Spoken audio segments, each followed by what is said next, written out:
कोई भी व्यक्ति चाहे MLA है चाहे कोई भी व्यक्ति अपने सियासी दबाव के तहत गल साडे मुख मंत्री साहब ने कही सी कि असीं बदलाव करना, बदला नहीं लेना, वो साफ नज़र आ रही। साडे कोले हरेक तरह के अधिकार ने, सानूं किसी कोलों डरन की लोड़ नहीं, किसी कोलों झुकन की लोड़ नहीं की। साडा जिहड़ा काम है उन्होंने भाई सही शीशा दिखाते रहना। चुनी हुई सरकार के वालों कुछ भी गलत होया होवे, ये साडे संविधान ते कानून दे विच है कि असीं उहदी इनकुआरी करवा सकते हैं। केजरीवाल जी ने उन्होंने भी कहा सीगा कि मैं शीला दीक्षित की सरकार दी दियां इनकुआरियां करा के ते उन्हां नूं लोकां दे सामने रखांगा। ते अज तकरीबन 8 साल हो चले, उन्होंने तो कुछ किया नहीं। दिल्ली मॉडल तो बड़ा स्पष्ट मॉडल है, पंजाब के लोगों को असीं कहते भी रहे, उन्होंने समझ नहीं आया।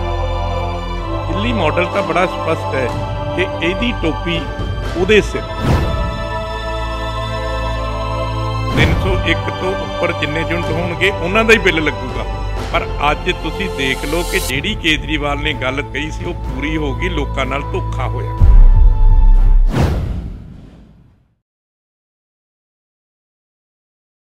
मैं गुरनाम सिंह बिलगा तो तुसीं देख रहे हो पंजाबी नैशनल TV। इस वक्त फतेहगढ़ साहब विखे मौजूद हाँ। सरकार नवीं आई आ तो सरकार आउंदी कहंदी सी असीं बदलाव करांगे, बदला नहीं लवांगे।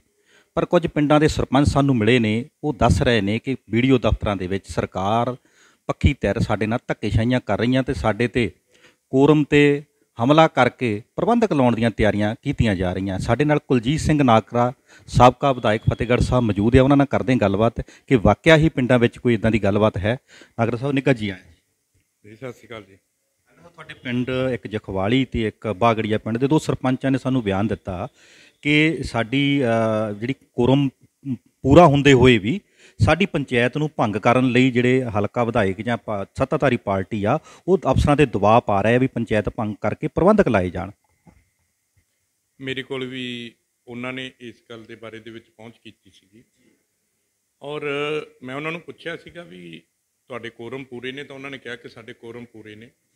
असी पूरे जदों कोरम पूरा हुंदा तां मते ताइयों पंचायतां पा सकदियां ने, किसी भी चीज़ का मता पाउणा तां वो कहंदे भी साडे मते पै रहे ने, साडे सैकटरी बदल दिते गए आ और बदलण तो बाद सैकटरी नूं जदों असीं मता पाउण वास्ते कहने आ तो मता पाउण वास्ते नहीं आउंदा, सानूं कह दिंदा भी असीं आ जाने आ रहे हैं तो मुड़ के आउंदा नहीं। और मैं उन्होंने इक्को गल कही सी कि कोई भी व्यक्ति चाहे MLA है चाहे कोई भी व्यक्ति अपने सियासी दबाव के तहत जिहड़ियां इहो जिहियां कार्रवाइयां करते हैं जिथे वो निंदनयोग ने, उत्थे उन्हां दी मानसिकता दे उत्ते भी उहदा एक साफ सुथरा एक अज दे समय के मुताबक जिहड़ी गल साडे मुख मंत्री साहब ने कही सी कि असीं बदलाव करना, बदला नहीं लेना, वो साफ नज़र आ रही है। और मैं तो पहले दिन ही जिदन साडी इत्थे हार हुई सी उस तो बाद कहा सीगा भी भाई तैयारी रखो अपनी, ना तो सानूं झुकन की लोड़ है ना सानूं डरन की लोड़ है। और साडे सरपंच जिहड़े हैगे ने जिन्ना वधिया काम उन्होंने फतेहगढ़ साहब दे विच कीता आ, मैं समझदा ये एक उदाहरण पूरे पंजाब च मन्नी जाती सी।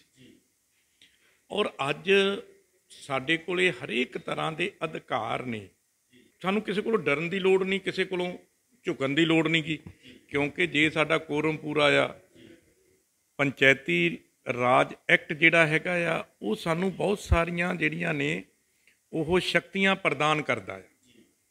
किसी व्यक्ति विशेष उन्हां शक्तियां नूं खो नहीं सकता। तो जे कोई अधिकारी जां व्यक्ति विशेष कोई सियासी बंदा उन्होंने खोण की कोशिश करूगा तो कानून उहदा कॉगनीजेंस अपने आप लै लैंदा, कानून उहदे ते अपने आप एक्ट कर लैंदा। बहुत सारिया उदाहरणां ने साडी सरकार वेले दियां भी ते बाद दियां भी जिथे किते भी कोई किसी तरह का कोई काम उहो जिहा होया आ उत्थे कानून ने अपनी प्रक्रिया के तहत उस गल नूं रोकिया आ। सो हमेशा ही मैं तो अपनी सरकार वेले भी जदों कुछ कोई कहंदा सी मेरे नाल आ हो रहा, मैं उन्होंने इक्को गल कहंदा सी भी कानून तेरे कोल हैगा आ, अपने कानून के तहत किते जाके भी आपां उहदा जिहड़ा हैगा आ वो लै सकदे हां।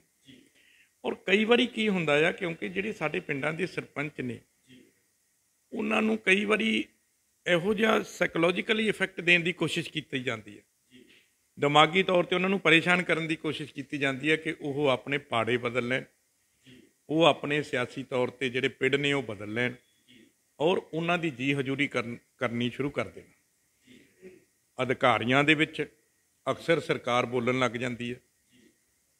ਇਹ ਨਹੀਂ ਕਿ ਵੀ ਕਿਸੇ ਵੀ ਸਰਕਾਰ 'ਚ ਨਹੀਂ, ਹਰ ਸਰਕਾਰ ਦੇ ਵਿੱਚ ਹੀ ਹੁੰਦਾ ਇਹ। ਔਰ ਕੋਈ ਅਧਿਕਾਰੀ ਜਿਹੜਾ ਹੈਗਾ ਆ ਉਹ ਆਪਣੀ ਨੌਕਰੀ ਦਾ ਖਿਆਲ ਕਰਦੇ ਹੋਏ ਜ਼ਰੂਰ ਉਹਨੂੰ ਇਹ ਧਿਆਨ 'ਚ ਰੱਖਣਾ ਚਾਹੀਦਾ ਆ ਕਿ ਇਹੋ ਜਿਹਾ ਕੰਮ ਨਾ ਕਰੇ। ਔਰ ਖ਼ਾਸ ਤੌਰ 'ਤੇ ਫਤਿਹਗੜ੍ਹ ਸਾਹਿਬ ਦੇ ਵਾਸਤੇ ਤਾਂ ਮੈਂ ਓਪਨ ਹੀ ਕਿਹਾ ਹੋਇਆ ਹੈ ਕਿ ਭਾਈ ਹਾਈ ਕੋਰਟ ਦੀਆਂ ਅਤੇ ਡਿਸਟ੍ਰਿਕਟ ਕੋਰਟ ਦੀਆਂ ਅਤੇ ਹੋਰ ਕੋਰਟਾਂ ਦੀਆਂ ਪੌੜੀਆਂ ਚੜ੍ਹਨੀਆਂ ਅਤੇ ਉਤਰਨੀਆਂ ਤੁਹਾਨੂੰ ਹੀ ਪੈਣੀਆਂ ਨੇ। ਨਾਗਰਾ ਸਾਹਿਬ, ਇੱਕ ਉਹਨਾਂ ਨੇ ਇਹ ਵੀ ਕਿਹਾ ਕਿ ਖਾਸ ਕਿਸਮ ਦਾ ਆਦਮੀ ਆ ਵੀ ਜਿਹੜਾ ਅਕਾਲੀ ਦਲ ਦੀ ਸਰਕਾਰ ਵੇਲੇ ਵੀ ਪੂਰੀ ਹਲਕੇ 'ਚ ਚੜ੍ਹਤ ਰਹੀ ਹੈ ਅਤੇ ਅੱਜ ਕੱਲ੍ਹ ਉਹ ਆਮ ਆਦਮੀ ਦੇ ਨਵੇਂ ਜਿੱਤੇ ਵਿਧਾਇਕ ਦੇ ਦੁਆਲੇ ਘੁੰਮ ਕੇ ਸਾਰੀ ਇਹ ਸਥਿਤੀ ਕ੍ਰੀਏਟ ਕਰ ਰਿਹਾ। ਉਹ ਮੇਰੇ ਖਿਆਲ 'ਚ ਬਾਗੜੀਆਂ ਦੇ ਸਰਪੰਚ ਸਾਹਿਬ ਕਹਿੰਦੇ ਹੋਣੇ ਆ ਤੁਹਾਨੂੰ।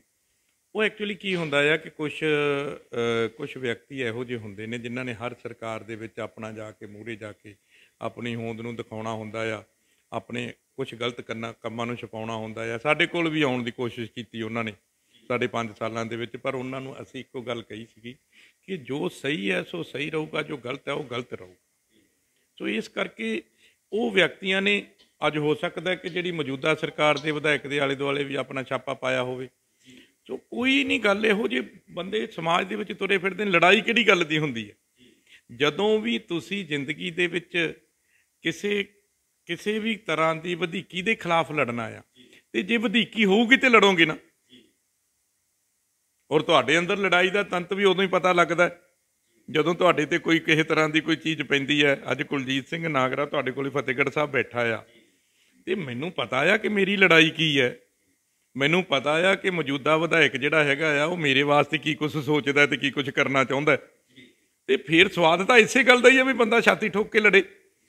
ਤੇ ਜਦੋਂ ਕਾਨੂੰਨ ਸਾਡੇ ਕੋਲ ਹੈ, ਅਧਿਕਾਰ ਸਾਡੇ ਕੋਲ ਹੈ, ਜ਼ਮੀਰ ਸਾਡੇ ਕੋਲ ਹੈ, ਹਿੰਮਤ ਪ੍ਰਮਾਤਮਾ ਦੀ ਦਿੱਤੀ ਸਾਡੇ ਕੋਲ ਹੈ, ਫਿਰ ਡਰ ਕਾਹਦਾ? ਅਸੀਂ ਤਾਂ ਸੇਵਾ ਦੇ ਰੂਪ ਦੇ ਵਿੱਚ, ਇੱਕ ਸੇਵਾ ਦੇ ਰੂਪ ਦੇ ਵਿੱਚ ਕੋਈ ਵੀ ਚੁਣਿਆ ਹੋਇਆ ਨੁਮਾਇੰਦਾ ਸੇਵਾ ਲੈਂਦਾ ਆ, ਔਰ ਉਹ ਸੇਵਾ ਜਦੋਂ ਤੱਕ ਲੋਕ ਉਹਨੂੰ ਦਿੰਦੇ ਨੇ ਉਹ ਕਰਦਾ ਆ। ਜਦੋਂ ਸੇਵਾ ਉਹਦੇ ਕੋਲੋਂ ਲੋਕ ਵਾਪਸ ਲੈ ਲੈਂਦੇ ਨੇ, ਕਿਸੇ ਹੋਰ ਨੂੰ ਦੇ ਦਿੰਦੇ, ਉਹਦਾ ਫਰਜ਼ ਬਣਦਾ ਉਹ ਸੇਵਾ ਕਰਨੀ। ਤੇ ਜੇ ਤੁਹਾਨੂੰ ਕੋਈ ਉਹਦੇ ਵਿੱਚੋਂ ਕੋਈ, ਤੁਸੀਂ ਨਾ ਤਾਂ ਬਿਜ਼ਨਸ ਕਰਨਾ ਹੈ ਤੇ ਨਾ ਕੋਈ ਇਹੋ ਜਿਹੀ ਪਾਵਰ ਹੈ ਜਿਹੜੀ ਤੁਹਾਡੇ ਕੋਲ ਖੁੱਸ ਜਾਂਦੀ ਹੈ।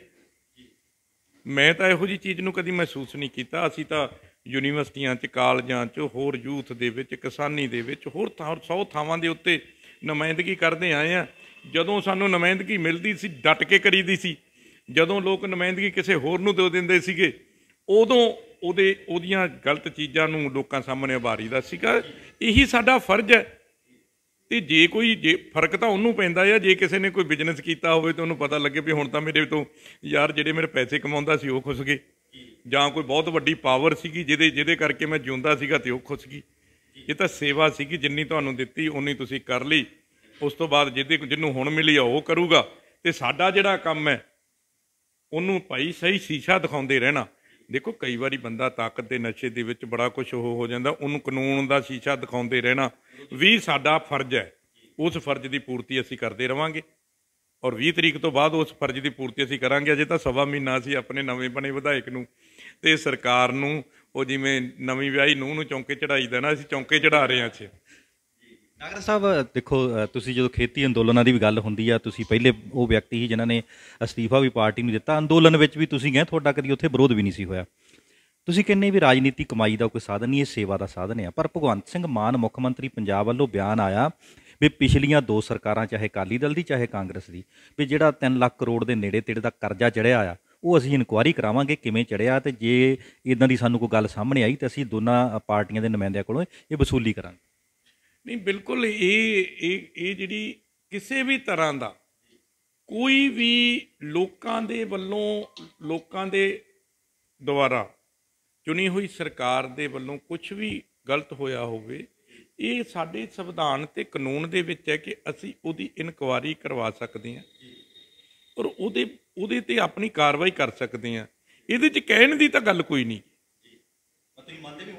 ਮੈਂ ਤਾਂ ਇਹ ਕਹਿਣਾ ਕਿ ਇਹ ਅਧਿਕਾਰ ਹੈ ਸਾਡਾ ਚੁਣੇ, ਇਹ ਤਾਂ ਸਾਡੀ ਸਰਕਾਰ ਦਾ ਅਧਿਕਾਰ ਹੈ ਔਰ ਜ਼ਿੰਮੇਵਾਰੀ ਵੀ ਹੈ, ਜ਼ਿੰਮੇਵਾਰੀ ਵੀ ਹੈ ਤੇ ਅਧਿਕਾਰ ਵੀ ਹੈ। ਪਰ ਇਹਨਾਂ ਦੇ ਕਹਿਣੀ ਤੇ ਹਾਥੀ ਦੇ ਦੰਦ ਖਾਣ ਨੂੰ ਤੇ ਦਿਖਾਉਣ ਨੂੰ ਕੁਝ ਹੋਰ ਹੁੰਦੇ ਨੇ। ਸਾਡੇ ਇਹਨਾਂ ਦੇ ਜਿਹੜੇ ਆਲ ਇੰਡੀਆ ਦੇ ਕਨਵੀਨਰ ਨੇ ਤੇ ਦਿੱਲੀ ਦੇ ਮੁੱਖ ਮੰਤਰੀ ਕੇਜਰੀਵਾਲ ਜੀ ਨੇ, ਉਹਨਾਂ ਨੇ ਵੀ ਕਿਹਾ ਸੀਗਾ ਕਿ ਮੈਂ ਸ਼ੀਲਾ ਦੀਕਸ਼ਿਤ ਦੀ ਸਰਕਾਰ ਦੀਆਂ ਇਨਕੁਆਇਰੀਆਂ ਕਰਾ ਕੇ ਤੇ ਉਹਨਾਂ ਨੂੰ ਲੋਕਾਂ ਦੇ ਸਾਹਮਣੇ ਰੱਖਾਂਗਾ।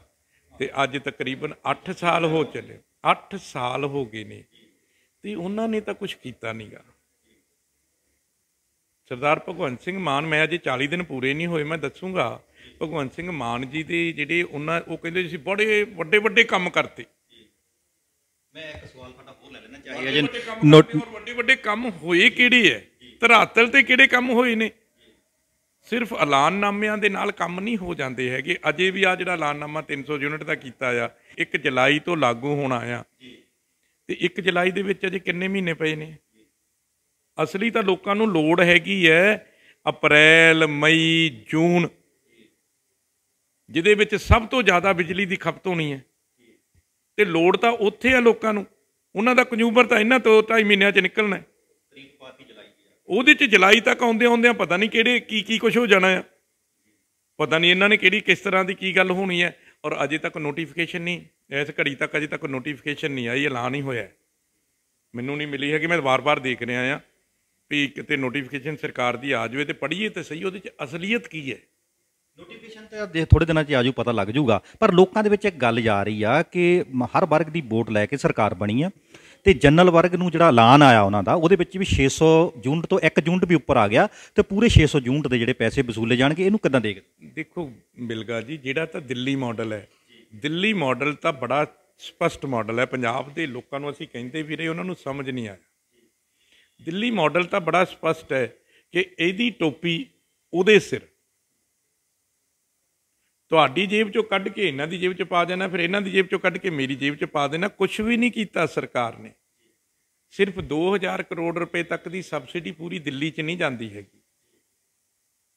ਔਰ ਉਹ ਦਿੱਲੀ ਵਾਲਿਆਂ ਨੂੰ ਪੁੱਛ ਕੇ ਦੇਖੋ, ਜਾ ਕੇ ਦਿੱਲੀ ਤੁਸੀਂ ਕਰਕੇ ਦੇਖੋ, ਉਹੀ ਜਿੱਦਣ ਪਹਿਲਾਂ ਤੁਹਾਡਾ ਬਿੱਲ ਮਾਫ ਆ ਜਾਂਦਾ, ਫਿਰ ਤੁਹਾਨੂੰ ਇੱਕੋ ਹੀ ਬਿੱਲ ਆਉਂਦਾ ਆ, ਕਈ ਵਾਰੀ ਉਹ 4-4 5-5 ਬਿੱਲਾਂ ਦੇ ਬਰਾਬਰ ਹੋ ਜਾਂਦਾ। ਇਹ ਜਿਹੜਾ ਦੂਸਰਾ ਇਹ ਕਮਰਸ਼ੀਅਲ ਜਿਹੜਾ ਬਿੱਲ ਹੈਗਾ ਆ, ਇੰਡਸਟਰੀ ਦਾ ਜਿਹੜਾ ਬਿੱਲ ਹੈਗਾ ਆ, ਤੁਸੀਂ ਦਿੱਲੀ ਦਾ ਜਾ ਕੇ ਦੇਖੋ ਕੀ ਹੈ। ਔਰ ਰਹੀ ਗੱਲ ਜਿਹੜੀ ਤੁਸੀਂ ਕਹਿ ਰਹੇ ਹੋ ਸਾਰੇ ਵਰਗਾਂ ਦੀ, ਜਿੰਨਾ ਚਿਰ ਨੋਟੀਫਿਕੇਸ਼ਨ ਨਹੀਂ ਆ ਜਾਂਦਾ ਕੋਈ ਟਿੱਪਣੀ ਕਰਨਾ ਜਾਇਜ਼ ਨਹੀਂ ਬਣਦਾ, ਕਿਉਂਕਿ ਨੋਟੀਫਿਕੇਸ਼ਨ ਦੀ ਪੂਰੀ ਤਰ੍ਹਾਂ ਦੇ ਨਾਲ ਉਹਨੂੰ ਗੌਰ ਨਾਲ ਜਾਂਚਣ ਤੋਂ ਬਾਅਦ ਹੀ ਉਹਦੇ 'ਤੇ ਟਿੱਪਣੀ ਕਰਨਾ ਬਣਦਾ ਕਿ ਕੀ ਇਹਨਾਂ ਨੇ ਕੀਤਾ ਜਾਂ ਕਿ ਨਹੀਂ ਕੀਤਾ। ਜਿਹੜਾ 1 ਯੂਨਿਟ ਵੀ ਉੱਤੇ ਆਉਣ ਵਾਲੀ ਗੱਲ ਹੈਗੀ ਹੈ, ਉਹ ਗੱਲ ਜ਼ਰੂਰ ਮੈਂ ਕਹੂੰਗਾ ਕਿ 1 ਯੂਨਿਟ ਵਾਲਾ ਜਿਹੜਾ ਦਿੱਲੀ ਵਾਲਾ ਮਾਡਲ ਹੈ ਉਹ ਇੱਥੇ ਨਾ ਲਾਗੂ ਕਰੋ। ਇੱਥੇ ਜੇ 600 ਯੂਨਿਟ ਤੁਸੀਂ ਦਿੱਤਾ ਆ ਤਾਂ ਤੁਸੀਂ ਆਪਣੀ ਗਰੰਟੀ ਦੇਣ ਵਾਲੀ ਜਿਹੜੀ ਇਹਨਾਂ ਦੀ ਉਸ ਵੇਲੇ ਦੀ ਵੀਡੀਓ ਹੈ, ਜਿੱਦਾਂ ਇਹ ਗਰੰਟੀ ਦੇ ਰਹੇ ਸੀ 300 ਯੂਨਿਟ ਦੀ, ਜਦੋਂ ਕੇਜਰੀਵਾਲ ਦੇ ਮੂੰਹ ਤੋਂ ਨਿਕਲ ਗਿਆ ਸੀਗਾ ਕਿ 300 ਤੋਂ 301 ਹੋ ਗਿਆ। ਸਾਡੇ ਤਰਲੋਚਨ ਜੀ ਨੇ ਸ਼ਾਇਦ ਅੱਜ ਕੱਲ੍ਹ ਉਹ ਕਿਹੜੇ ਪਹਿਲਾਂ ਤਾਂ ਪੰਜਾਬੀ ਟ੍ਰਿਬਿਊਨ 'ਚ ਸੀਗੇ, PTC ਸੀਗੇ, ਹੁਣ ਉਹਨਾਂ ਨੇ ਸਵਾਲ ਕੀਤਾ ਸੀ ਕਿ ਉਹਨਾਂ ਨੇ ਕਿਹਾ ਸੀ ਵੀ 301 ਹੋ ਗਿਆ ਤਾਂ ਪੂਰੇ ਕਾ ਲੱਗੇਗਾ। ਦੇਖੋ ਫਿਰ ਉਸ ਸਵਾਲ ਨੂੰ ਬਦਲਿਆ ਗਿਆ, ਫਿਰ ਉਹਨਾਂ ਦੀ ਪ੍ਰੈਸ ਸਟੇਟਮੈਂਟ ਇਹ ਆਈ ਸਾਰੀ ਆਮ ਆਦਮੀ ਪਾਰਟੀ ਦੀ ਕਿ ਨਹੀਂ 301 ਤੋਂ ਉੱਪਰ ਜਿੰਨੇ ਯੂਨਿਟ ਹੋਣਗੇ ਉਹਨਾਂ ਦਾ ਹੀ ਬਿੱਲ ਲੱਗੂਗਾ। ਪਰ ਅੱਜ ਤੁਸੀਂ ਦੇਖ ਲਓ ਕਿ ਜਿਹੜੀ ਕੇਜਰੀਵਾਲ ਨੇ ਗੱਲ ਤਰਲੋਚਨ ਜੀ ਦੇ ਜਵਾਬ 'ਚ ਕਹੀ ਸੀ ਉਹ ਪੂਰੀ ਹੋ ਗਈ, ਲੋਕਾਂ ਨਾਲ ਧੋਖਾ ਹੋਇਆ।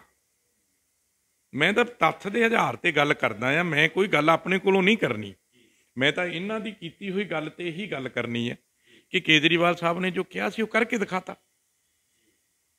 ਤੁਸੀਂ ਉਹ ਚਲਾਓ ਨਾ ਨਾਲ ਆਪਣੇ ਚੈਨਲ 'ਤੇ ਕਿ ਕੇਜਰੀਵਾਲ ਜੀ ਨੇ ਗਰੰਟੀ ਦੇਣ ਵੇਲੇ ਕੀ ਕਿਹਾ ਸੀ।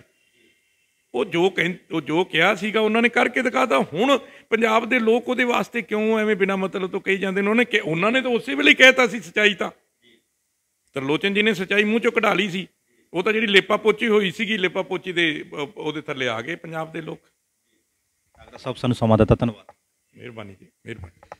ਸਰਦਾਰ ਕੁਲਜੀਤ ਸਿੰਘ ਨਾਗਰਾ ਦਾ ਮੰਨਣਾ ਆ ਕਿ ਸਰਕਾਰ ਦੇ ਮੁਖੀ ਜਿਹੜੇ ਅਰਵਿੰਦ ਕੇਜਰੀਵਾਲ ਦਿੱਲੀ ਦੇ ਆਮ ਆਦਮੀ ਪਾਰਟੀ ਦੇ, ਉਹਨਾਂ ਨੇ ਪਹਿਲੇ ਦਿਨ ਹੀ ਇਹ ਗੱਲ ਕਹੀ ਸੀ 301 ਯੂਨਿਟ ਆਵੇਗਾ ਤੇ ਪੂਰੇ 301 ਯੂਨਿਟ ਦੇ ਪੈਸੇ ਲਏ ਜਾਣਗੇ, ਭਾਵੇਂ ਕਿ ਇਹਨਾਂ ਨੇ ਕਲੈਰੀਫਿਕੇਸ਼ਨ ਵੀ ਸਰਕਾਰ ਦੇ ਉਸ ਵੇਲੇ ਦੇ ਭਗਵੰਤ ਸਿੰਘ ਮਾਨ ਜਾਂ ਉਹਦੀ ਟੀਮ ਨੇ ਦਿੱਤੀ ਸੀ।